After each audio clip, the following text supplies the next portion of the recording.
Now that we have spent some time talking about the Cold War from an introductory perspective, talking about the ideological distinctions, the various different approaches to the Yalta and Potsdam conferences, respectively, and looking at the sort of origins of the Cold War in 1945, this lesson is going to think about a number of different issues in the period of developing tensions, tensions between 1949 and 1945 and 1949.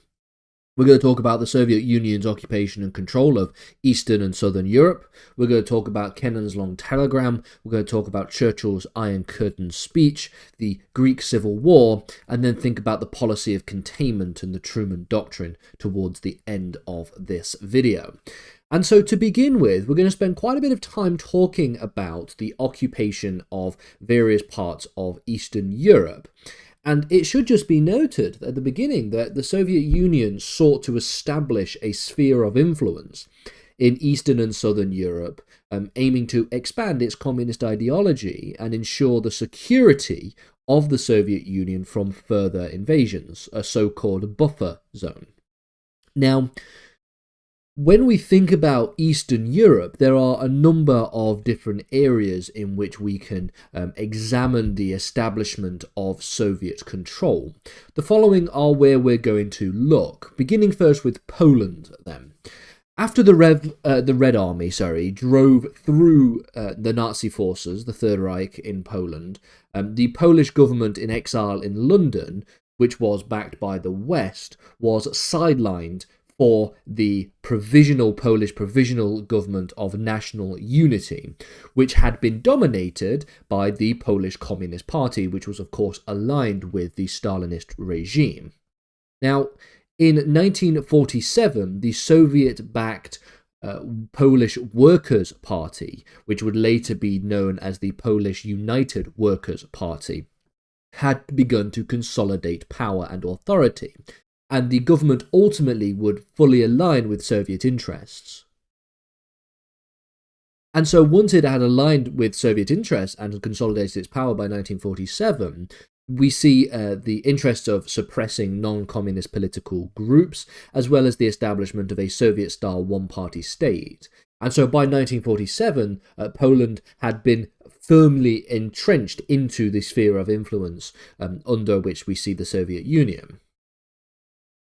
In Hungary, we see the actual installation of a communist government by the Soviet Union. They installed a communist government which was led by Mateusz Rákosi, who became known as the, quote, Stalin of Hungary. The Soviet Union had already gained considerable influence through the utilization of the Hungarian Communist Party, and in 1949, Hungary had formally become a People's Republic under Soviet control. The government pursued, just like that of Poland, a policy of repression, including the purging of non-communist groups and opposition movements, and often using Soviet troops to enforce those policies. When it comes to Czechoslovakia, things are a little bit different. So, in Czechoslovakia, the communists had been part of a coalition government after the war. But in 1948, they staged, with the Soviets backing, a coup, which became known as the Czech coup. Now, the Czech coup would give the Communist Party effectively full control. And Czechoslovakia was one of the last Eastern European countries to fully fall into the period of Soviet domination. The coup does begin in 1948, and it does lead to the consolidation of the communist regime under Klement Gottwald, and Czechoslovakia then became part of the Soviet satellite state. In terms of in Bulgaria, Soviet influence was decisive in the formation of a communist government. So the Bulgarian Communist Party which had been active in resisting the Nazi occupation, would start to receive quite a lot of support from the Soviet Union during the Second World War. After a coup in 1944, the communists took power and established a one-party state under Georgy Dimitrov, who was a close ally of Joseph Stalin. Now, things hadn't really changed for a couple of years until after the end of the Second World War, when by 1946, Bulgaria had formally become a part of the People's Republic under communist rule. In terms of when it comes to Eastern Germany, after the defeat of the Third Reich, the country of Germany had been divided into the 4 zones of occupation, as we've noted already, one of which was controlled by the Soviet Union, the Eastern occupation zone. Now, the Soviets soon began to set up a puppet communist regime in the Eastern Zone, and it was in 1949 that we see the formal division of the East and West with the establishment of 2 different states. The Soviet Zone then became the German Democratic Republic, the GDR, with Wilhelm Pieck being its president. The GDR was established as a satellite state of the Soviet Union with a strong military and political presence with that of Soviet forces. Now, when it comes to Southern Europe, which is one part of the specification, while the Soviet Union didn't directly occupy Southern Europe, it did have an interest in spreading communism. So in Greek, for example, this becomes a site of major conflict. The Soviet Union provided support to the communist forces in the Greek Civil War. The Greek Civil War takes place between 1946 and 1949, which we will get to in a future slide on this particular video. And you might be wondering, well, what is the reasons, what are the rationales behind all of these different things? Well, Stalin's actions were primarily motivated by a desire for a buffer zone between the Soviet Union and the rest of the West. This was partially a response to the devastation caused by the Second World War, which left the Soviet Union in a deep sense of insecurity. They had been invaded by the Third Reich, and it was Stalin's general rationale that if they had a lot of satellite states in all of Eastern Europe, then it would take a while before any, ambitious Western state, if they wanted to invade, it would take them a while to get to the Soviet Union because they'd have to go through all of these satellite states first, creating a buffer zone which would give the Soviet Union time to rearm and to provide forces in response. So this starts to happen between 1944 all the way to about 1949. Hungary, like I said, was established as the People's Republic under Soviet control in 1949. Czechoslovakia was one of the final final states to form part of this Soviet satellite by 1948. But by 1949, at least, we see the division of the 2 Germanys, and we see that the Soviet Union has essentially dominated and established quite a lot of control over the majority of Eastern Europe. The next point that we want to talk about are in relation to 2 things that take place in 1946. You have Keenan's Long Telegram, and you also have the Iron Curtain speech. Now, what do we mean when we talk about Keenan's Long Telegram? Well, in February 1946, George F. Kennan was a US diplomat who was stationed in Moscow. He sent a lengthy cable to Washington that later became known as the Long Telegram. Now, Keenan, his analysis of Soviet foreign policy was essentially a crucial indication of how we see the shaping of US foreign policy during the early years of the war.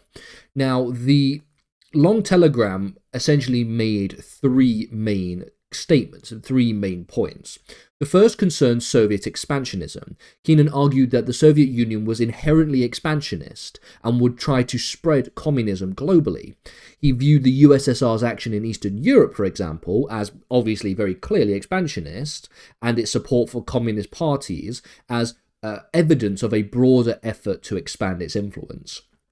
Now, the extent to which the Soviet Union truly was, under Stalin, aiming to expand communism across the whole world is, of course, a matter of debate. Historically, in the early Stalinist regime in the 1920s and the early 1930s, Stalin preferred a method of communism which was known as socialism in one country. The idea being that he wanted to see the establishment of true communism in the Soviet Union and wasn't too bothered about communism being spread abroad. This is contrasted with that of Vladimir Lenin, who believed in the idea of the global revolution.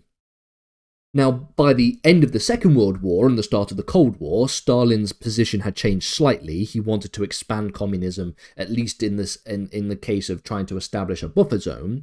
But the extent to which this expansionism into Eastern Europe is evidence of the idea that the Soviet Union sought to expand all around the world is a matter of debate. But at least from the perspective of George F. Kennan, or Kennan, this is an important point that needs to be referenced. Kennan also recommended that the United States, as a result of this idea of Soviet expansionism, adopt a policy known as containment. The idea being that the US should adopt a policy to prevent Soviet expansion without provoking any kind of direct military conflict. You don't want World War III immediately afterwards. The general belief here was that the Soviet Union's internal contradictions would eventually lead to the downfall of the state, and so all it would need is the containment of this Soviet threat in order to essentially let it do its own thing and let it destroy itself. And then finally, Kennan stressed the ideological divide that existed between the democratic capitalist West and the authoritarian communist East, arguing that this fundamental difference would fuel the next conflict, or would fuel the next war. Little did we know at the time, though, that it would fuel a Cold War, a war that does not involve a direct confrontation between the two major parties. This is a foundational piece of information. This is a foundational document, if you will, because what this telegram did was lay the intellectual foundations for the US policy of containment. And the US policy of containment would be a policy which would dominate American foreign policy strategy for the remainder of the Cold War, effectively. There would be periods in which it ebbs and flows in terms of its importance, but at least at the beginning, the policy of containment is very, very important. Similarly, in 1946, we see the famous Iron Curtain speech that was delivered by Winston Churchill. Specifically, it was delivered on the 5th of March 1946, in Fulton, Missouri. Now, Churchill's speech marked a significant turning point as well in the Cold War narrative. It ultimately he ultimately uses the term Iron Curtain to describe the division of Europe. So essentially, an Iron Curtain had descended across the continent, separating the Soviet-controlled East and the democratic West. He likened the USSR's domination of Eastern Europe to a curtain that had been closed off to freedom and democracy from the region. So as early as 1946, just a year after, less than a year in fact, March 1946, less than a year after the end of the Second World War, do we see the sort of chess pieces for the Cold War start to be put in place. Churchill emphasized the ideological divide between the idea of the free societies of the West and the totalitarian regimes of the East. He ultimately argues then that the Soviet Union under Stalin was pursuing, again, expansionist policies, just like George Kennan made the point in his long telegram. And along this line of argumentation, he argued that there should be closer cooperation between the US and Great Britain to counter the Soviet threat, urging the West to stand firm against the encroachment of the Soviet Union. This was also a very impactful speech, just like George Kennan's telegram, because it helped to solidify the perception of the Soviet Union as an aggressive power, and it also set the tone for US-led Western alliances in opposition to the Soviet bloc itself. So with all this being said, the reaction to Soviet expansion was very, very important from the perspective of the West. but so too was some of the established institutions of the Soviet Union as well, such as the development of the Cominform in 1947. The Cominform is the shorthand for the Communist Information Bureau, and it was established by the Soviet Union in 1947 as a response to the growing Western alliance, as well as the implementation of the Marshall Plan. We'll get to the Marshall Plan later on, but ultimately the Marshall Plan is the policy of the United States to provide massive financial aid and assistance for reconstruction in Europe, particularly Western Europe. Now, its purpose was to coordinate communist parties across Europe and around the world as well, and strengthen the Soviet Union's control over each of these movements. And so when we think about the goals of the Comintern, it was this exact idea, to maintain an ideological unity among communist parties, particularly among Eastern Europe, and to oppose the idea of Western influence. Now, the Comintern's establishment was seen by some as a direct challenge to the Western Europeans' post-war recovery efforts, particularly the impact of the Marshall Plan, which was designed to provide economic aid to European countries to try and prevent the spread of communism. And arguably in this early period, one of the most critical aspects of this East-West divide, and one of the first sort of quote-unquote proxy conflicts that we see, is the Greek Civil War between 1946 and 1949. It was a critical conflict that marked one of the first direct confrontations between communist and anti-communist forces in the early years of the Cold War. The fighting was done between two groups. It was done between the communist-led Democratic Army of Greece, the DSE, and the government forces, the monarchist forces that were supported by Great Britain and then later the United States. The communist insurgency into Greece was supported by Yugoslavia, by Albania, and Bulgaria, which were all under communist rule at the time. Some of which were under the rule of under the umbrella of the Soviet Union. Others were part of what we call the non-aligned movement. So Tito, for example, the leader of the Yugoslavia, was part of the so-called non-aligned movement, a movement of countries that tried to resist alignment to one side or the other of the ideological divide.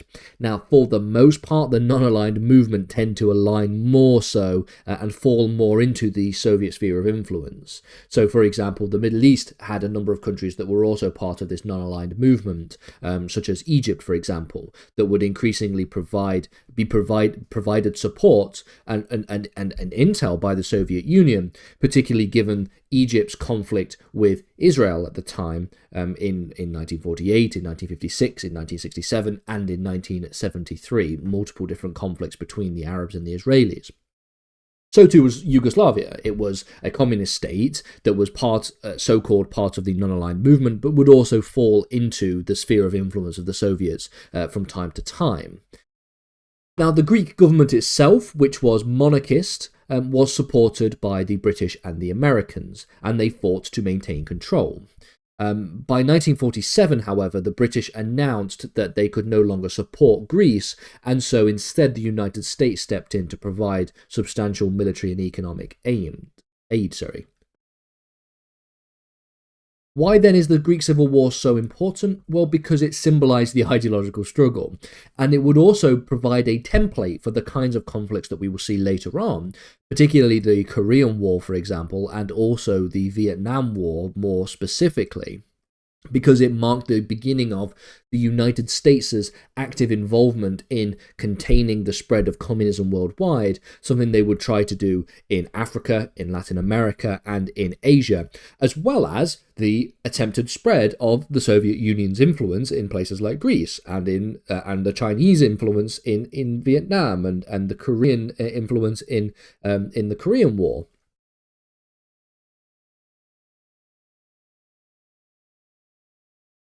Finally then, let's just talk about the policy of containment and the Truman Doctrine more specifically. The Truman Doctrine was a major US foreign policy initiative that was announced by, as you guessed it, Harry Truman in March 1947. It was directly influenced by the events of the Greek Civil War. It was directly influenced by the Iron Curtain speech of Winston Churchill and Keenan's telegram. Now, the doctrine's core principle was that the United States wanted to contain the spread of communism by providing political, military, and economic assistance to all of the countries that were at risk of a communist takeover. Truman explicitly stated that the US would support essentially any nation that was resisting the subjugation by armed minorities or outside pressures. Now, while it was kind of broad in that regard, the aim that they were going for was the Soviet Union and also eventually Communist China. Communist China doesn't emerge until 1949, but we will get to Communist China at various stages throughout this series. This involved financial and military aid. The United States, for example, sent military and economic aid to Greece and Turkey under the Truman Doctrine.